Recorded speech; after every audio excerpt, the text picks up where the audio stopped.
C'est fini, Doha est commis tribunal. Doha, le président de la République a transformé en haut et commis cour pénale internationale. La lobby Nabino, Doha est commis cour pénale internationale. Qu'est-ce qui se passe au juste?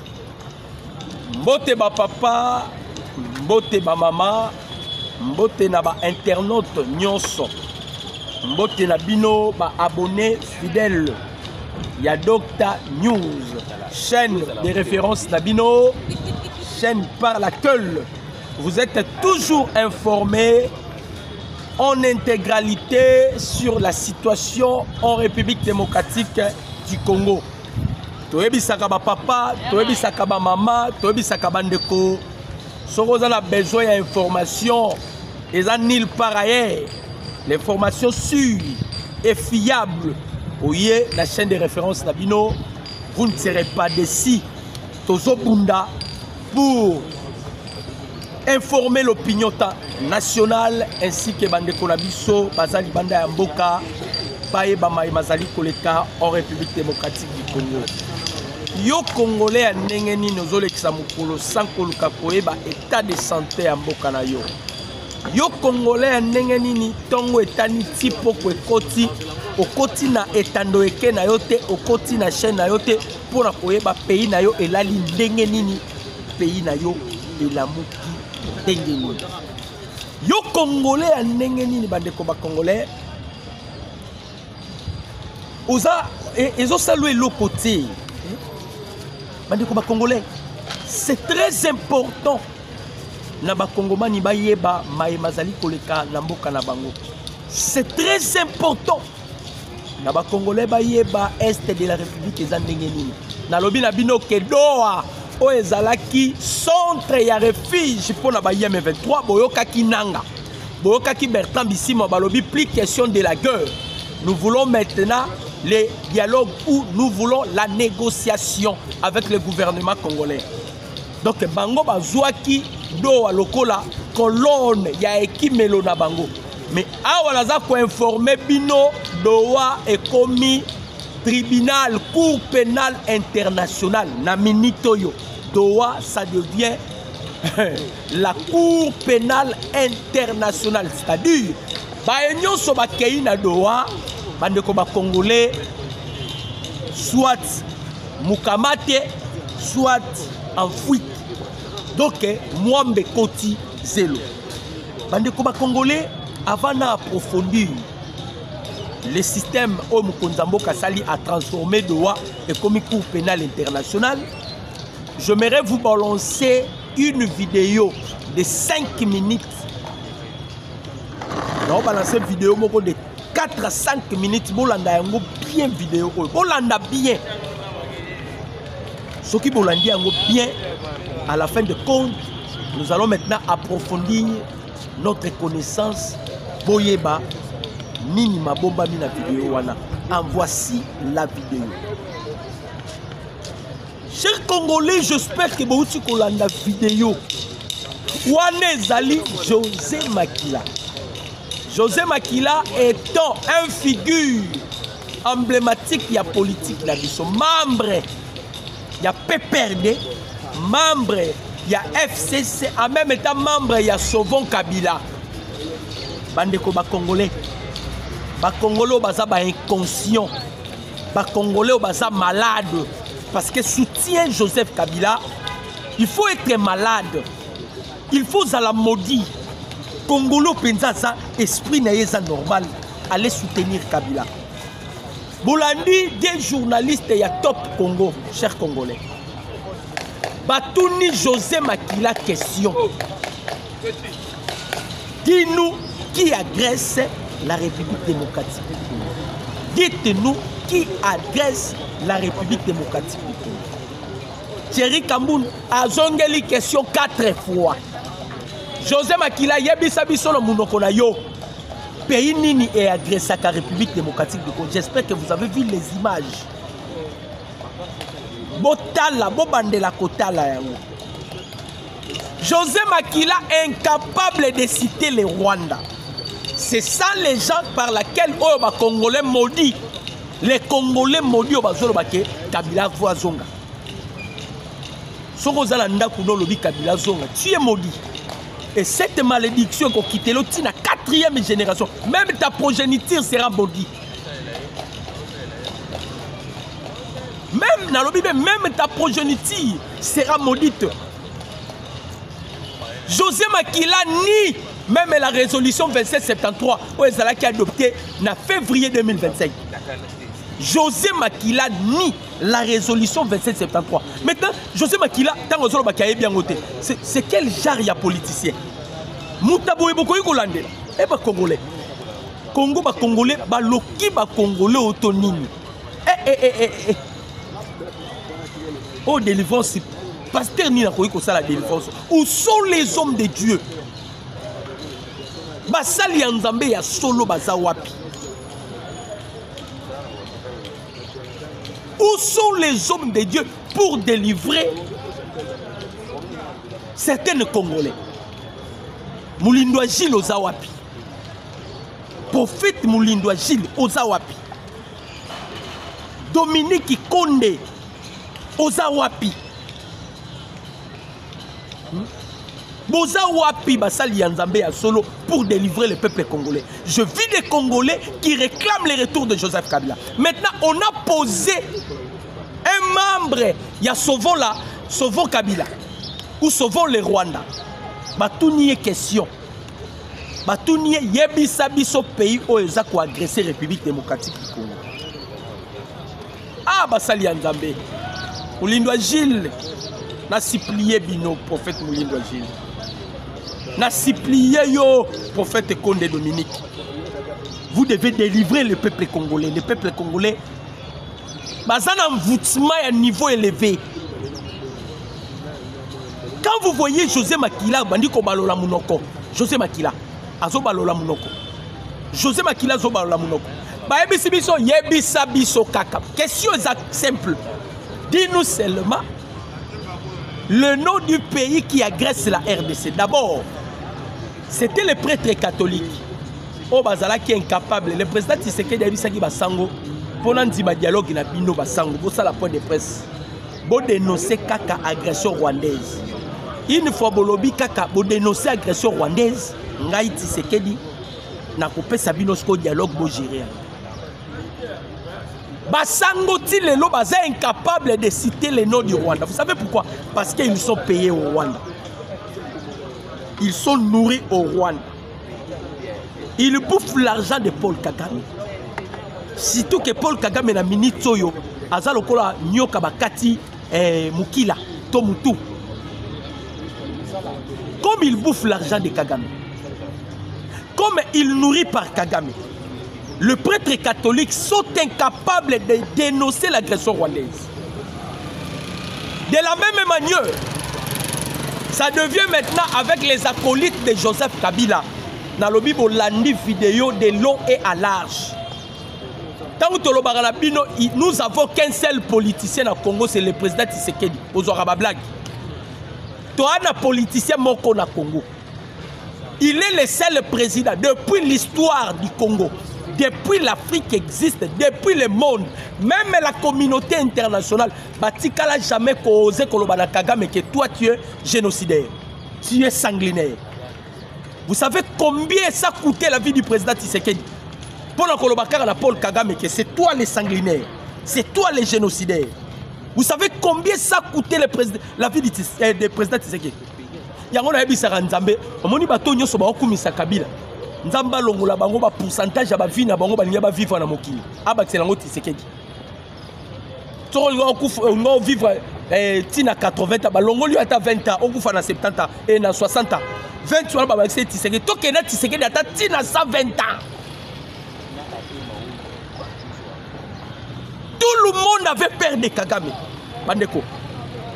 Tout le monde, j'ai dit tout le monde, même les États-Unis d'Amérique, ils avaient peur de Kagame. Pourquoi je vais vous expliquer aujourd'hui. Bandeko Congolais, vous savez, quand on connaît la force de Dieu, Dieu devient directement acceptable dans Moutouana. Moïse qui connaissait la force de Dieu, Moïse, tellement il a qui force Yanzambe, Moïse a comment qu'il pénétrer. Moïse a comment il a même Nzambe, répands-toi à Dieu. Si vous allez dans les livres, dans la Bible, vous allez écouter, vous allez voir ça. Moïse a Nzambe a joué kanisa bomaba na Israël. Moïse a dit Nzambe répand la pensée à nos yeux. Pour vous dire quoi? Il connaissait la profondeur de Dieu. Moutou a yebi déjà faiblesse na yo. Tu deviens impuissant devant cet homme. Paul Kagame connaissait la faiblesse d'Emmanuel Macron. Connaissait la faiblesse de Joe Biden. Kagame est incapable de pénétrer Donald Trump parce que jusque-là, Kagame a émis Donald Trump. Il est le seul président qui a se laissé faire thé et pas Paul Kagame. Sinon, tous les présidents américains dans les États-Unis, Kagame en voutara bango, en sorcelera bango. Le seul président Oyo, Bomoni, Yena Kagame courait sur les katesa Donald Trump. Yango Bokaki Kagame finga qui est. Yango Bokaki Kagame lobaki de n'importe quoi. Pendant qu'on va poser José Makila question, un politicien de notre pays. J'encourage bato bakene ko bukanda kuna yewana ya nini. Bato bakene ko bukanda kwa José Makila na nini enseignement. En tout cas, je félicite ces Congolais là. Ceux qui moyen sali boke bo bukalisunda kuna mususu. José Makila qui nie la résolution 2773. Oh, la résolution 2773, c'est ça la porte. La grande porte autokote si Kagame poto kangayi. Kabila leloyo. C'est la grande porte. C'est la grande porte autokote si Kagame. José Makila a émis résolution 2773. Tant on a l'obagi na binoke ala taraba pampex, je vous ai dit. Bamakila en français à Pamba, ce sont des idiots, il y a un niveau élevé. Dans la Bouzoba, à cause de Rwanda, à cause de Paul, il y a Kabila, José Makila qui nie a émis résolution 2773. Maintenant, Totuni Makila, tu fais quoi en politique? Résolution 2773, même moi, je n'ai pas yango. À quoi Sabino na date? Na février, à rappeler la ranga eloko wana. Parce que lorsqu'il y a eu résolution 2773, na vandi seki moi nanga na lobi, omoni eloko yo uti ko sala ma oyo. Tanga date mwana. Et de la délivrance na bino. Biso tozala ki condamné, mais bino tozo bunda pour que bino bo vivre miel ya mboka oyo. Ayebi date wana. Na lobi be na février 2025 que la résolution 2773 a été adoptée. Thierry Kamboun. Na finga rabino makasi na top Congo, mais je vous encourage.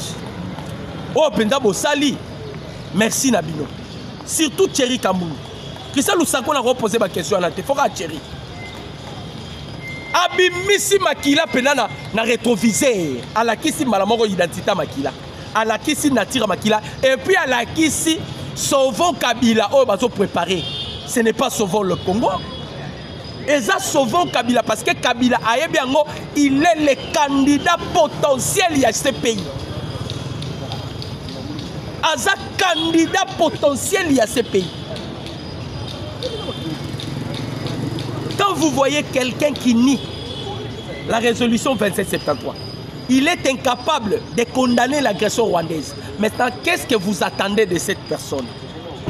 Bino Bozolo Bake Kabila Zoya, Kabila des solutions. Vous êtes des Congolais, vous devez passer par la délivrance.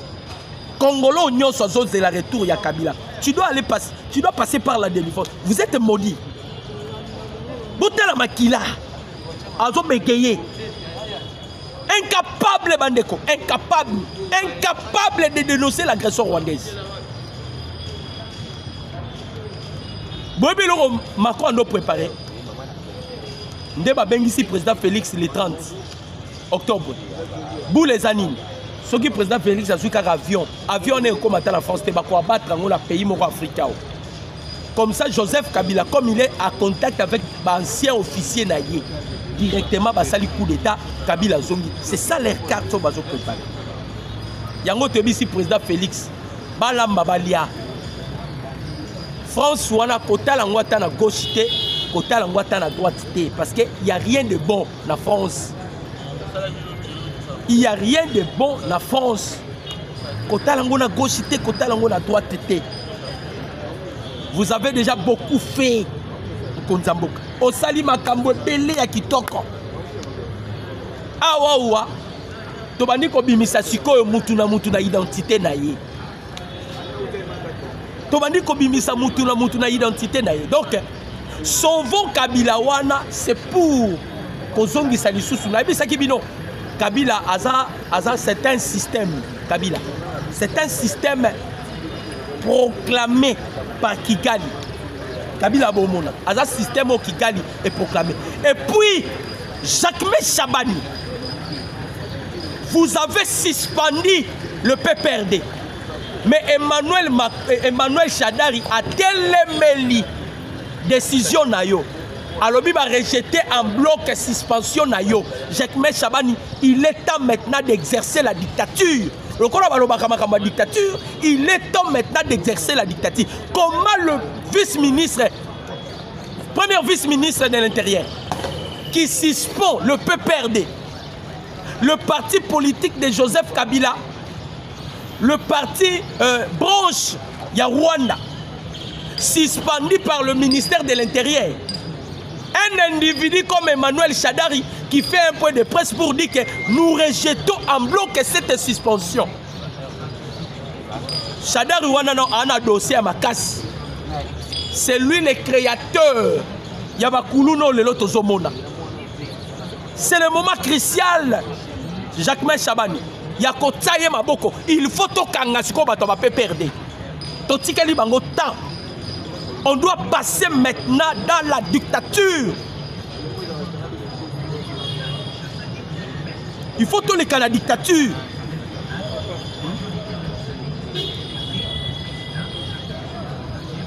Comment Emmanuel Shadari a tellement la décision, il y a premier vice-ministre de l'Intérieur que nous rejetons en bloc. Donc Shadari n'a pas expliqué que c'est Kabila toujours qui règne. Maza Moutounenga Lobaki Bongo a sollicité qu'on soit Moukamate na prison malamoko Shadari wana. Kuluna. Bisoto félicité Kikutu. Décision. Il y a Jacques Chabani. Sur la suspension, il y a PPRD. Mais Tomoni Emmanuel Shadari. Les gens qui sont incapables de dénoncer la raison rwandaise. Eza loko eza Yakobo Mbate, eza noir sur blanc. José Makila, banani, ebi bien, Kabila Zalaka rwandais. Et José Makila, ils ont déjà vendu leur âme. Ils veulent à tout prix que le Congo soit balkanisé. Voilà pourquoi Makambouya Kabila, Boumuna, tant qu'à poser ma question, ils sont incapables. Ils sont incapables. Jacques Chabani. Même cette qui cogne, on a besoin de faire des choses. À ça, des blagues, qu'on soit continue à ndolo, on doit passer maintenant. États-Unis d'Amérique. Pour la tant il y a sûreté d'État, les Américains ne blaguent pas. Les Américains, pour leur souveraineté, vous blaguez avec les États-Unis. Vous blaguez avec les États-Unis. Vous êtes à connivence contre la chute des États-Unis. Tu deviens directement terroriste. Moutounion soit Bundisaka États-Unis.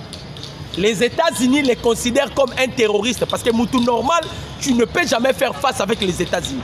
De la même manière, on doit procéder ce système. Moutounion Sosote le Mela Congo, tu es un Rwandais. Moutuloko la José Makila, c'est un Rwandais. Comme il est Rwandais, il faut à famille na peut sentir que Ndekona Bango comme Rwandais. Qu'on soit famille à Makila, continue dans na Rwanda.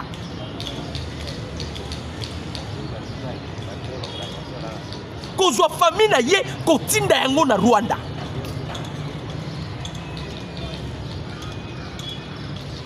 Tolobaki la vérité est têtie.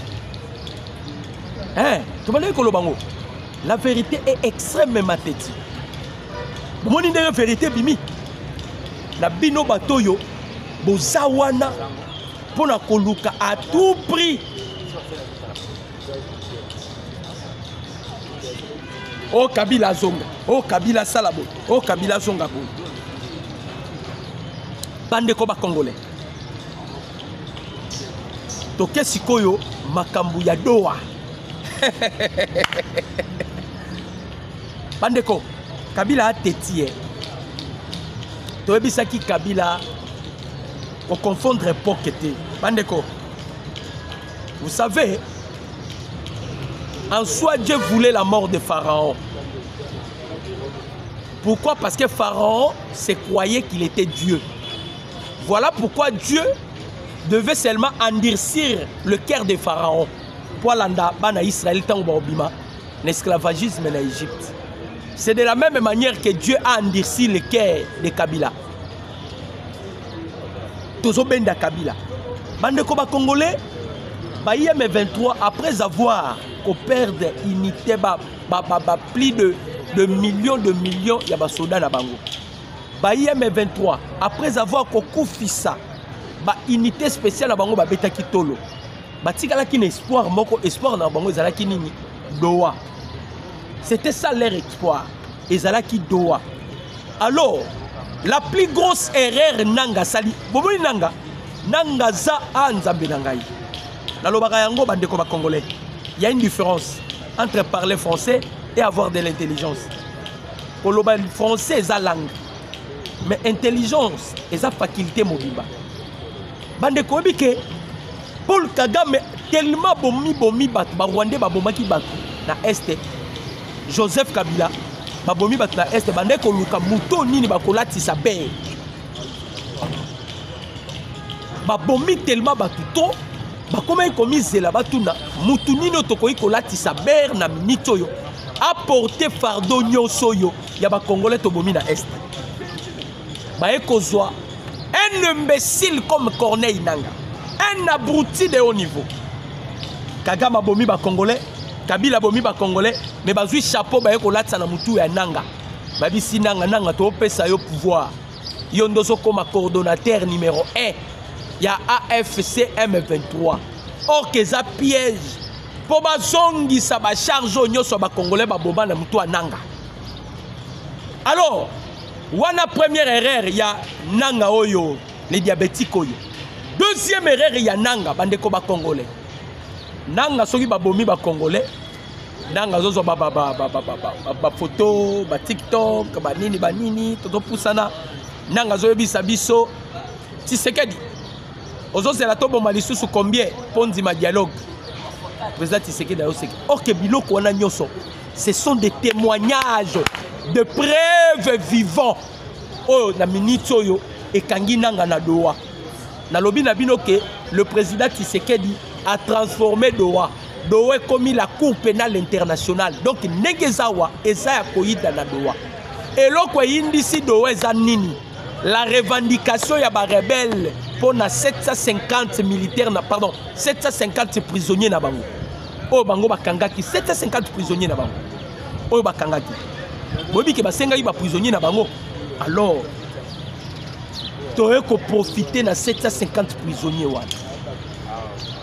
Maintenant, la République démocratique du Congo qui demande aussi les 4000 prisonniers na biso oh bakangaki na Goma. Nzoka bakata bango mitu, misusu babwaka bango na bamai, misusu babroya bango. Bandeko, ayez lisusu grave na Doha. De preuves sont là. Vous savez que la peine de mort autopesaki Nanga, la peine de mort autopesaki Joseph Kabila Moukier. Parce que tel qu'il est là, Doha a l'obligation de saisir la Cour pénale internationale pour votre information. Doha a l'obligation de saisir la Cour pénale internationale.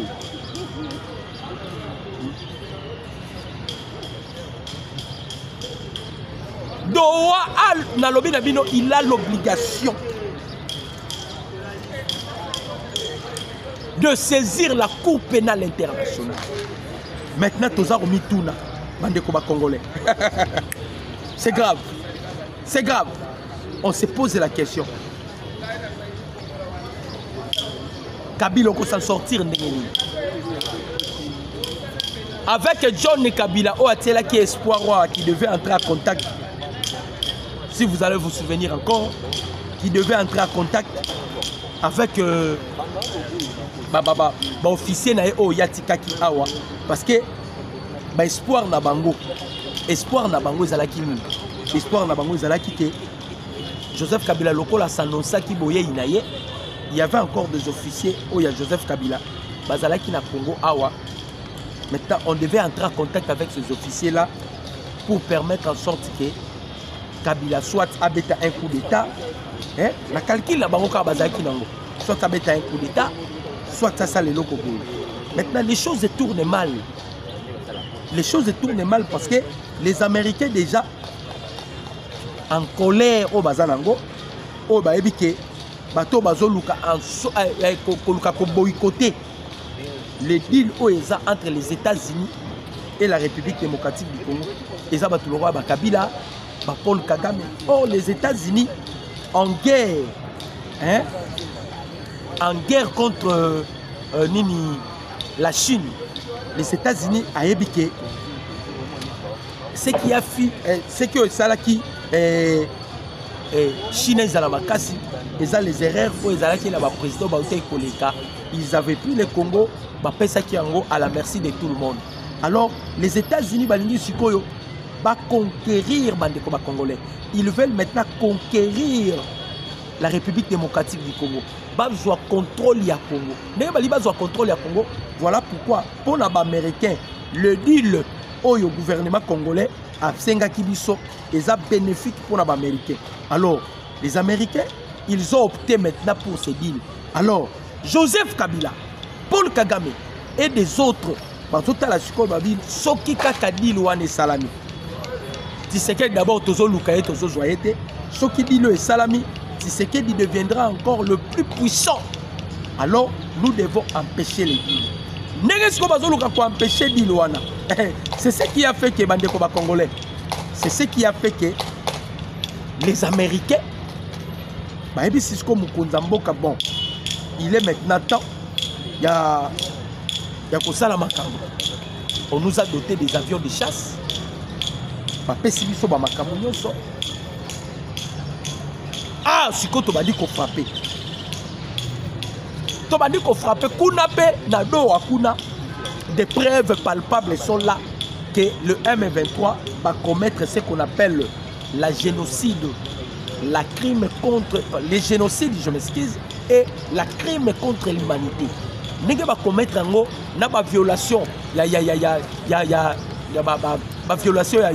ya droit humanitaire, la violation ya charte ya Nations Unies. Donc baza bato ba kozala épargner té. Donc ils pensaient que Doha ezala qui piège pour na bango. OK, d'abord batia qui piège na Doha pour na kokanga mukonza mboka, mais le président Tshisekedi a joué piège wana ya Doha à baloli yango. Ça devient maintenant la Cour pénale internationale. C'est-à-dire, ma preuve bimi, ma kambu ya ndenge na ndenge bimi, et ennemi a en perte de vitesse. Ennemi a en perte de vitesse, aza komi ebate, qu'est-ce qu'il doit faire? Lobi lisusu bandeko ba congolais. Drone sali musala na Walikali. Tolobaki yango série de bombardements. Tous ces bombardements au bozo mona eza ciblés. Tozo salango en aveuglant tété. Tozo beta avec précision. Tolobaki, on doit premièrement éliminer d'abord au gradé, c'est-à-dire la tête, le chef d'opération. Ce qui est ici na chef d'opération, to koti bisiko wapi ba bomba kamanduki. Ce qui est ici bisiko ba bomba kamanduki, to landi siko ba mine et siko wapi ba exploitaka ba minerai pour aller vendre ailleurs. Et permettre bango ba futa ba IM23 au baza impayé na minitoy parce que il y a division déjà na kati ba IM23 entre les Nilotiques et les Bantous. Bazo privilégier beaucoup plus les Rwandais et le Bantou ba inconscient au ba kende ko rejoindre le M23 baza impayé. Ndenge baza impayé bazo ba sort na bango te. Donc ça devient très très compliqué pour l'ennemi. Très très compliqué. Alors, lobi to bombarder lisusu na lobi na bino ba série ya ko bombarder et réussi la terre to frapper lobi na Walikani. Nouvelle frappe aérienne de l'armée sur une position des rebelles de la FCM 23 près de Kachebere. To petit lobi na Kachebere na Walikani. Bandeko to bomi lisusu lobi somo. Biso tozo sale la délai si ezala ki expiré. Donc toza la réseau ya ebele. Toza la réseau ebele bandeko ba congolais. Délai ezala ki expiré. To ebisaki bango babima. Balinga koyoka te. Babima. Balinga koyoka te. Babima. Balinga koyoka te. Délai sikoyo. To frapper na Cheberebe. To bomi bango en gros et en détail parce que to lobi na bino que tozo beta ba frappe aérienne moko ciblée avec précision. Bateau ba opéré wana ce sont des dronistes. Bato bazo sala musala. Ba mindele tellement baza na perte de vitesse. Balobi une délégation de 8 membres du Parlement européen a entamé une visite de 3 jours en République démocratique du Congo, du 27 au 29 octobre, pour évaluer le soutien de l'Union européenne au développement durable et à la gouvernance de minerais critiques dans le cadre de l'initiative de Global Gateway. Batindi Batunabang, nalobaki na binote, nalobaki les globalistes mbongo ezali susuke. Ndenge mbongo ezate parce que tu sais qu'il a bloqué bango. Mbongo ezate bazobe bate qu'est-ce qu'il doit faire. Batak espoir na guerre. Mais va comprendre que les Américains sont déterminés pour en finir avec la guerre. Les Américains ne veulent plus du sang. Balobi plus question. Kaki même le numéro 1, le directeur Yassia Minitsoyo, John Ratcliffe à Salaki point de presse. Alobi tozo senga guerre si la na Moyen-Orient. Tozo senga guerre si la na Est de la République, les États-Unis. Tozo senga guerre si la entre Pakistan et Inde. Tozo c'est la guerre donc baboyi guerre. Baboyi guerre na mutema moko baboyi guerre. Alors, le ba globaliste ba taki espoir na Est. Ba remarquer que Est makamboza li sous-souté surtout que avec leur partenaire Oeboyebi Paul Kagame, il est soit aux arrestations par rapport à la preuve où il est à Doha. Kagame ne sera pas épargné. Donc il y aura des poursuites judiciaires. Il est là avec des preuves palpables que le président Tshisekedi a exercé la haute diplomatie. Ça risquerait les Congolais de poursuites judiciaires où il y a imprescriptible. Poursuite imprescriptible, c'est-à-dire attaque Kagame s'il sera mandat, s'il sera à vie, au moins qu'il a la vie. Pour n'engue na mona niage, n'engue na mona là. Kagame avec Joseph Kabila 2026, so ba koti sango za miracle. So qui ba koti sango za miracle. Alors le président Félix Alobaki, le 13 novembre, n'était que signé les accords de paix pour toujours. Le chef de l'État les avait dit. Avant la signature, il y a 13 novembre, il faut la libération de Goma et de Bukavu. Et les Américains ont adopté cela. Yango bomoni, to beta fimbu na kimya nyonso. Tozo beta fimbu na kimya nyonso parce que le chef alobaki, mokonzamboka alobaki avant to sala biloko nyonso, avant makambo nyonso, il faut à tout prix, Nini Salim, il faut à tout prix Nini signature avant signature, il faut à tout prix Goma na Bukavu et à la libérer. Goma na Bukavu et à la libérer.